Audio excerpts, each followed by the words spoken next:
السلام علیکم۔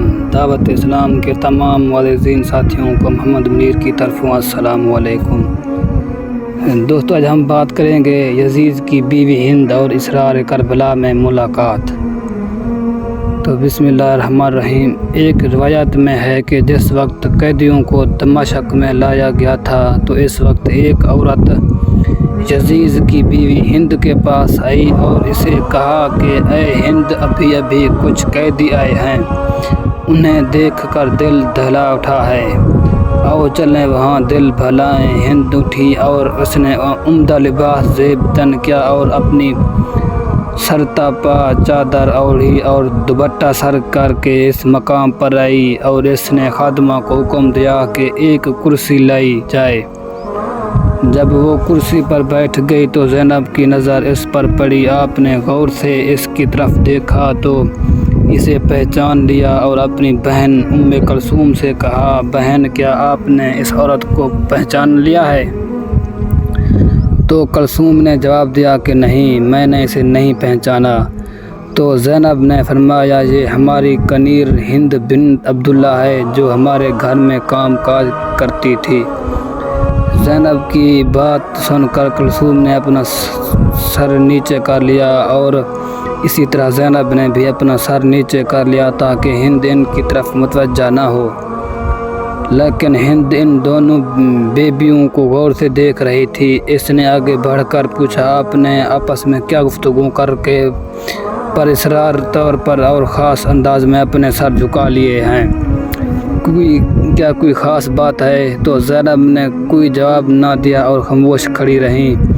ہند نے پھر پوچھا، بہن، آپ کس علاقے سے ہیں؟ اب زینب خاموش نہ رہ سکی اور فرمایا، ہم مدینہ کے رہنے والے ہیں۔ ہند نے مدینہ منورہ کا نام سنا تو وہ اپنی کرسی چھوڑ دی اور احترام سے کھڑی ہو گئی اور پوچھنے لگی، بہن، کیا آپ مدینے والوں کو جانتی ہیں؟ زینب نے فرمایا، آپ کن مدینے والوں کے بارے میں دریافت کرنا چاہتی ہیں؟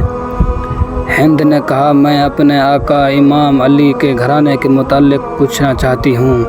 علی کے گھرانے کا نام لے کر ہند کی آنکھوں سے محبت کے آنسو جاری ہو گئے اور خود کہنے لگی، میں اس گھرانے کی خادمہ تھی اور وہاں کام کیا کرتی تھی، مجھے اس گھرانے سے بہت محبت ہے۔ زینب نے پوچھا، تو اس گھرانے کے کن افراد کو جانتی ہے اور کن کے متعلق دریافت کرنا چاہتی ہے؟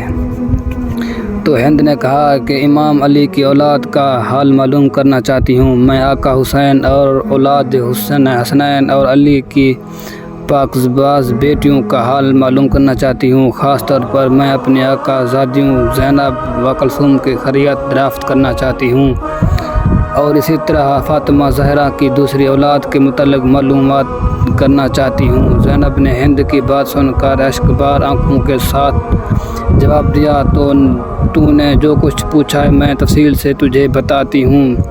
تو نے علی کے گھر کے متعلق پوچھا ہے تو ہم اس گھر کو خالی چھوڑ کر آئے تھے۔ تو حسین کے متعلق دریافت کرتی ہے تو یہ دیکھو، تمہارے آقا حسین کا سر تمہارے شوہر یزید کے سامنے رکھا ہے۔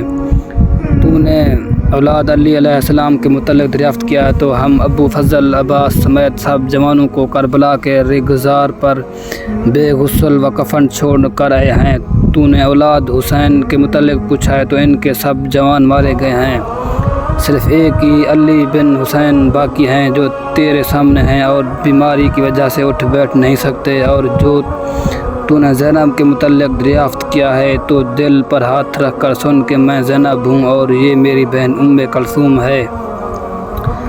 زینب کا دردناک جواب سن کر ہند کی چیخ نکل گئی اور منہ پیٹ کر کہنے لگی، ہائے میری آقا زادی، یہ کیا ہو گیا ہے؟ ہائے میرے مولا کا حال کیسا ہے؟ ہائے میرے مظلوم آقا حسین، کاش میں اس سے پہلے اندھی ہو جاتی اور فاطمہ کی بیٹیوں کو اس حال میں نہ دیکھتی۔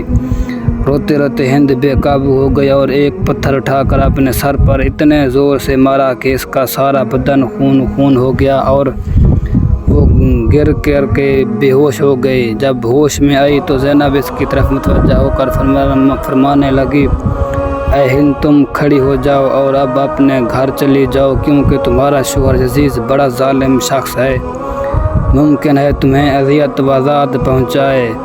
ہم اپنی مصیبت کا وقت گزار لیں گے، ہم یہ نہیں چاہتے کہ ہماری وجہ سے تمہارا سکون تباہ ہو جائے۔ ہند نے جواب دیا کہ خدا، مجھے اپنے آقا و مولا حسین سے زیادہ کوئی چیز عزیز نہیں ہے۔ میری زندگی کا سکون ختم ہو چکا ہے اور اب میں اپنی زندگی کے متعلق باقی لمحات اسی طرح روتے ہوئے گزاروں گی۔ اور میرے آقا زادیوں، میں آپ سے درخواست کرتی ہوں کہ آپ سب میرے گھر آئیں، اور ورنہ میں بھی آپ کے ساتھ یہیں بیٹھی رہوں گی اور قطعاً اپنے گھر نہیں جاؤں گی۔ یہ کہہ کر ہند اٹھ کھڑی ہوئی اور اپنی چادر اتار کر منہ پٹی ہوئی سر پر ہنا یزید کے پاس آ گئی۔ یزید اس وقت 700 کرسی نشین بیرون ملک کے سفیروں کے ساتھ بیٹھا ہوا تھا، اپنی تعریف میں مہو تھا۔ ہند نے یزید سے کہا، اے یزید، کیا تو نے حکم دیا ہے کہ میرے آقا زادے حسین کا سر نوک نیزہ پر بلند کر کے دروازے پر لٹکایا جائے؟ نواسہ رسول کا سر میرے گھر کے دروازے پر۔ یزید نے اپنی زوجہ کو اس حالت میں دیکھا تو فوراً اٹھ کھڑا ہوا اور بھرے دربار میں اسے سر بناہا دیکھ کر برداشت نہ کر سکا، اسے چادر پہنائی اور کہنے لگا، ہاں، یہ حکم میں نے دیا ہے۔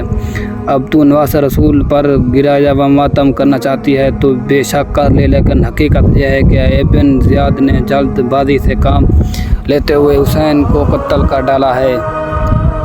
جب یزید نے یہ چالو چلیسی مگر فریب سے بھرے ہوئے جملے کہہ چکا تو اس وقت اس نے ہند کو چادر اڑائی، اور تو ہند نے کہا، اے یزید، خدا تجھے تباہ و برباد کرے۔ اپنی زوجہ کو بھرے مجمع میں سربناہ دیکھ کر تیری غیرت جاگ اٹھی ہے، مگر تو رسول زادیوں کو کھلے عام سربناہ کر کے بازاروں اور درباروں میں لایا ہے، اور ان کی چادریں چھین کر انہیں نامحروم کے سامنے لاتے وقت تیری غیرت کہاں گئی تھی؟ تو دوستو، یہ تھی آج کی ہماری ویڈیو۔ تو دوستو، مزید ایسی بہترین واقعات اسلامک ویڈیو سننے کے لیے میرے اس چینل کو سبسکرائب کریں، بیل آئکن کو بھی دبا دیں تاکہ ہماری ہر نئی ویڈیو آپ تک پہنچ سکے۔ وما علینا الا البلاغ المبین۔ آمین آمین ثم آمین یا رب العالمین۔